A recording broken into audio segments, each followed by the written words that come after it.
This is the type of footage that people stop and think, I will never be able to get that because that camera must be so expensive.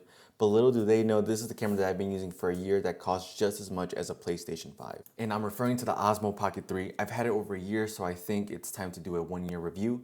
I'm going to talk about the things that I like about it, the stuff that I don't, and if this is something that you should consider buying in 2025. I probably have over 100 gigabytes of footage, so let me show you guys what I've been able to capture with this camera.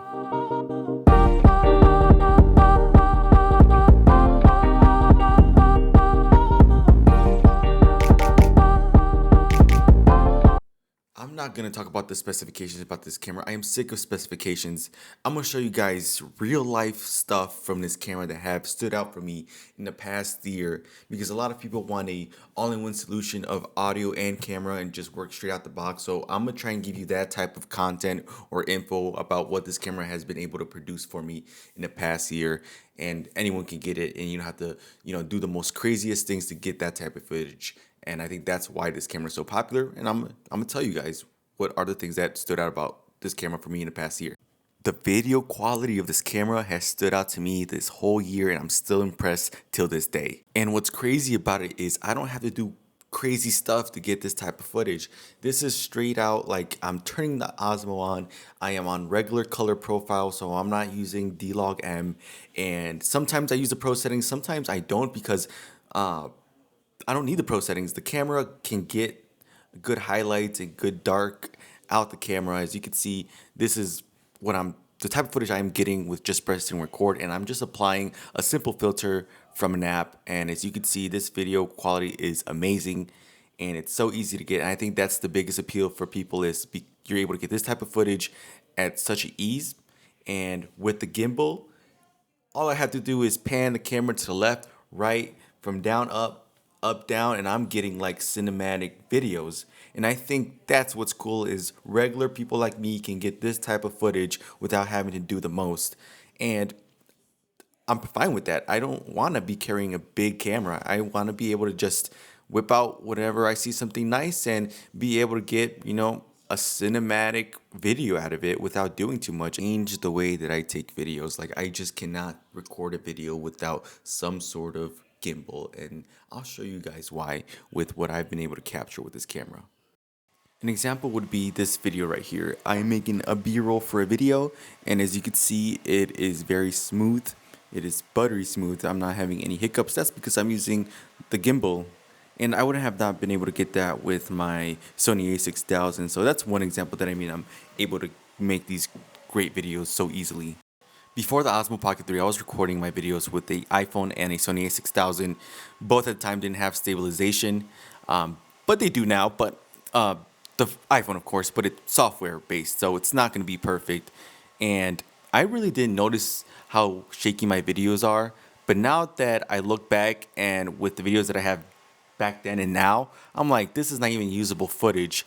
And that's where I see the gimbal having its value with the Osmo Pocket 3. Because first of all, a good gimbal for a mobile phone, not a mirrorless, a mobile phone is $150. A gimbal for a mirrorless camera is around a good one, $500. Right now, Costco is selling the Osmo Pocket 3 for $400. What I'm trying to get to is the price to get stable footage is too expensive when you can just get that type of stableness from the Osmo Pocket 3. And let me show you guys what I mean by my unstable videos. This one may be a little bit more exaggerated, but majority of my videos when I went traveling are kind of not usable. Am I exaggerating? Maybe I am. But let me tell you something. Ever since I got the Osmo Pocket 3, I've been recording so much more. I've been documenting so much more because of the type of videos that I'm getting with it. Like, it's replaced my iPhone completely. It's replaced my Sony a6000, even though it's not a video camera. It's replaced both those gadgets, and this is what I'm using primarily for video. And I am getting so much documentation, so much stuff that I'm able to, catch as memories because I'm able to get respectable footage. I'm not caring in this video if I'm going to get stable footage because I know I'm going to have some type of guarantee that's going to be stable enough because of the gimbal. And I think that's what's important, is that I'm capturing more, and why now I can't go back to a camera that does not have a gimbal.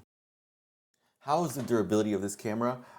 From my experience, it's been good because I've taken this camera in so many different situations. I've taken this camera in very hot conditions. For example, I've taken it at the beach where, it can get, very hot. My hands get sweaty. And I'm also on a boat where, it can get very windy. The boat goes really fast and water splashes onto us. A couple drops doesn't hurt the camera. So it's gone through that. I've taken it at the gym where I'm, not even thinking about, making sure it doesn't get a scratch or two. I am slapping it on metal objects and I'm just carrying it with me, and, my hands are dirty and I'm just not caring. And it's treated me well so far. I haven't had any issues whatsoever. I even dropped it once, and I dropped it bare, just the Osmo Pocket 3 with no case, nothing on it, and I thought I broke it, but it didn't. So it's been good to me, and I need to be more accustomed to wearing a case. But if you, for the most part, take care of it and don't do stupid things, it should last you a good time.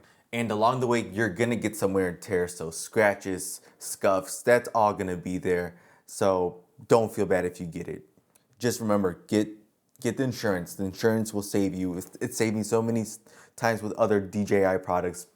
That's my 1 year review, guys. And to be honest, the one key point I want you guys to take away from this, I saw this in another video, but someone said that the best camera that there is the one that makes you want to use it. And for me, it's definitely the Osmo Pocket 3 for video, because like you guys saw, that type of footage all that B-roll that you guys saw was on Osmo Pocket 3. So you guys saw that type of footage. And like I said, the whole time I kept preaching, I barely had to do any work.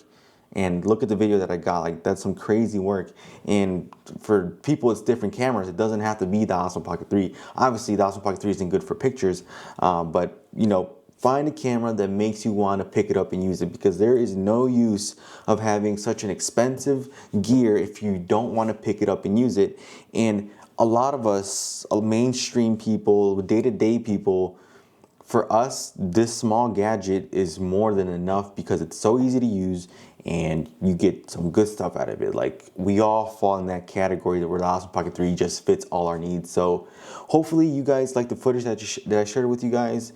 I wanted to show more of my Switzerland footage. Obviously, I've been using it in other places and different scenarios, but I just wanted to show you guys my Switzerland footage. So let me know what you guys think of it. Please comment, show your gratitude, or show what I didn't do right. Let me know, because stuff like that helps me become a better creator. So that's it, guys, and I'll see you guys in the next one. See ya.